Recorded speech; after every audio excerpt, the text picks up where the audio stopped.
नमस्कार। सभी शिव भक्तों के चरणों में कोटि कोटि प्रणाम।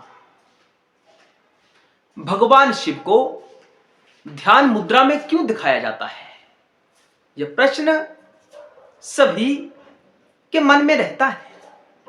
तत्व की दृष्टि इसके बारे में क्या कहती है, हम आपको इस वीडियो में बताने का प्रयास करेंगे। वीडियो अंत तक अवश्य देखना।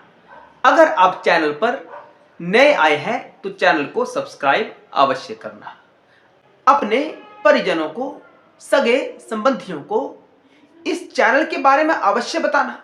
उनसे वीडियो अवश्य शेयर करना ताकि शंकर जी का यह दिव्य ज्ञान सबके कानों तक पहुंच सके, सबका कल्याण हो। शिव यानी कल्याण स्वरूप, शिव कल्याण करने वाले हैं, सबका कल्याण करने वाले केवल और केवल बाबा महादेव है। इसलिए सभी तक ये ज्ञान पहुंचे, ये हमारा और आप सबका दायित्व है। इसलिए आप सहयोग करें। शिव को ध्यान में क्यों दिखाया जाता है, ये मैं नहीं कह रहा, ऋषि मुनियों ने सब बताया है कि शंकर हमेशा ध्यानस्थ रहते हैं। किसका ध्यान करते हैं? क्या वास्तव में वो ध्यान करते हैं या नहीं करते हैं, या केवल यह मिथ्या है कि शंकर किसी का ध्यान करते हैं? इस वीडियो में सारा का सारा जो तत्व है आपके सामने हम प्रस्तुत करेंगे। वीडियो अंत तक अवश्य देखना, आपका अवश्य कल्याण होगा। ध्यान यानी शिव। शिव को तात्विक दृष्टिकोण से ध्यान कहा जाता है। ध्यान जहां मन, बुद्धि और अहंकार शून्य की अवस्था को प्राप्त हो जाए।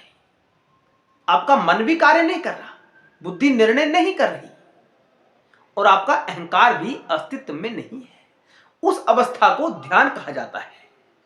और ध्यान की उस अवस्था को आत्मा कहा जाता है, यानी आत्मा में स्थित होना। मन क्या करता है? मन विकल्प करता है, मन चाहना करता है।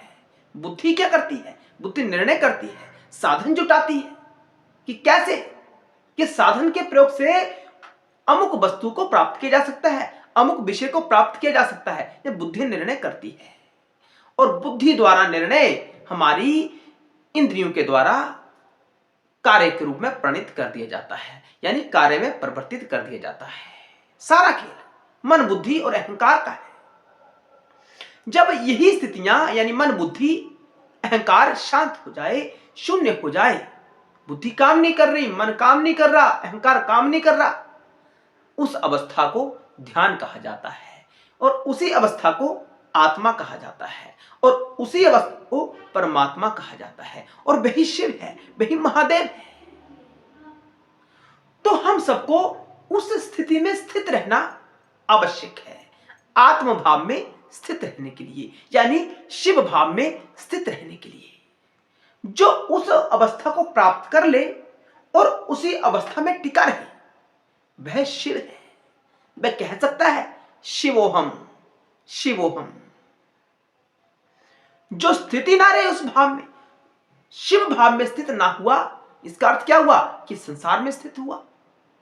संसार से हटा तो शिव भाव में स्थित हुआ, शिव भाव से हटा तो संसार में स्थित हुआ। तो जो पूर्णतया शिव भाव में स्थित रहे वह रुद्र कहलाता है। कौन? रुद्र। लिंग महापुराण का यह महावाक्य है कि केवल रुद्र हमेशा शुद्ध स्वभाव में स्थित रहते हैं, आत्मा के स्वभाव में स्थित रहते हैं।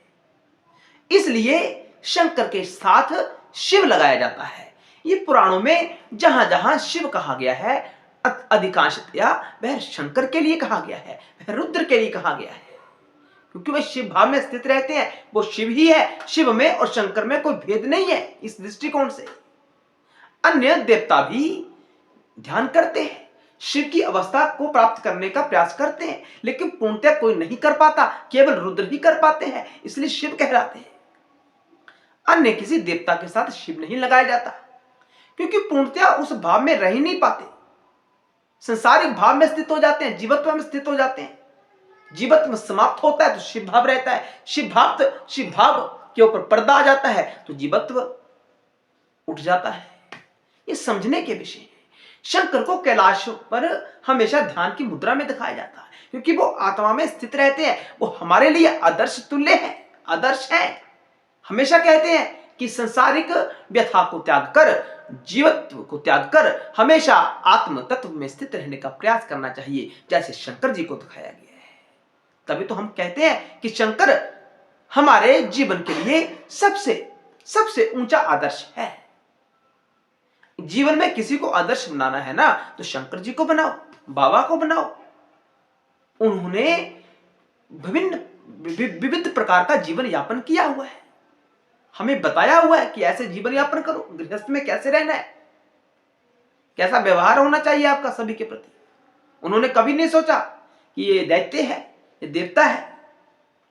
जिन्होंने भी उनकी आराधना की, उनको वरदान दिया, उन्होंने नहीं सोचा ये छोटा है, बड़ा है, ये वरदान प्राप्त करके आतंक मचा देगा, ऐसा नहीं सोचा उन्होंने। वरदान दिया, ये क्या संकेत है?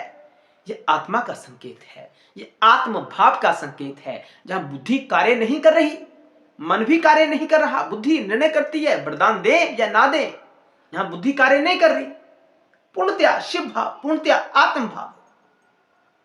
इसी कारण से तो शंकर जी सबको वरदान दे देते हैं। कुछ उपद्रवी जीव ऐसा भी कहते हैं कि शंकर के पास निर्णय शक्ति नहीं है, वो दूरदर्शी दृष्टि नहीं है उनके पास, इसलिए वो वरदान दे देते हैं। लेकिन ऐसा नहीं है, उनको ज्ञान ही नहीं है। जिनके पास ज्ञान है वो ऐसा नहीं कह सकता। वह जानता है क्योंकि शिव आत्मा है। आत्मा जब जागृत रहती है तो मन बुद्धि काम नहीं करती, उनको किसी बात की परवाह नहीं होती कि जिंदगी में क्या हो रहा है, इस संसार में क्या हो रहा है। आत्म भाव में स्थित होने के बाद ये नहीं सोचा जाता जो हो रहा है अच्छा हो रहा है। कोई बुद्धि निर्णय नहीं करती उस समय कि मैंने किसको वरदान देना है, किसको वरदान नहीं देना है। सब देवता ध्यान में रहते हैं लेकिन पूर्ण रूप से रुद्र ही उस स्थिति में रहते हैं, इसलिए शिव कहलाते हैं। क्या किसी का ध्यान करते हैं? वो नहीं, शिव स्वयं का ध्यान करते हैं, शंकर स्वयं का ध्यान करते हैं। स्वयं कौन है? वो आत्मा। आत्मा का ध्यान करना यानी आत्मा में स्थित रहना। आत्मा का ध्यान करना यानी आत्मा में स्थित रहना, और आत्मा से अन्यत्र कोई दूसरा विषय है ही नहीं। केवल आत्मा का ही खेल है, परमात्मा का ही खेल है। परमात्मा प्रकृति के माध्यम से विस्तार को प्राप्त होता है, इस संसार को प्राप्त होता है। हम सब क्या है? ये शिव और शक्ति का ही तो खेल है ना। शिव यानी चैतन्य, शक्ति यानी प्रकृति जो हमारा शरीर है। ये कौन है? ये मां पार्वती है, भवानी है। शिव चेतन तत्व है, दोनों का खेल है। सब में कोई शिव को मान रहा है, कोई नहीं मान रहा, उनका विषय है। शिव को मानने या ना मानने से शिव की सत्ता समाप्त नहीं हो जाती। वो तो है ब्रह्म सत्य है, जगत मिथ्या। ये जगत झूठा है, ये माया है, शिव की माया है। ब्रह्म ही सत्य है केवल। सत्य क्या है? जो कभी बदलता नहीं है। शिव कभी नहीं बदलता, आत्मा कभी नहीं बदलती, ना जन्म लेती ना मृत्यु को प्राप्त होती है, हमेशा रहती है। जीव को उस भाव में स्थित होना है, बस इतना अध्यात्म का खेल है। जो आत्म भाव में, जब आत्म भाव में स्थित हो गए तो हम ये नहीं कह सकते वो अच्छा बुरा, नहीं कह सकते। दो प्रकार का चश्मा हमारी आंखों के ऊपर नहीं हो सकता। जब आत्मा में स्थित होते हैं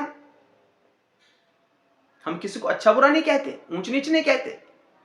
वो होता है आत्मा में स्थित होना। हर हर महादेव। जय शिव शंकर, जय भोलेनाथ।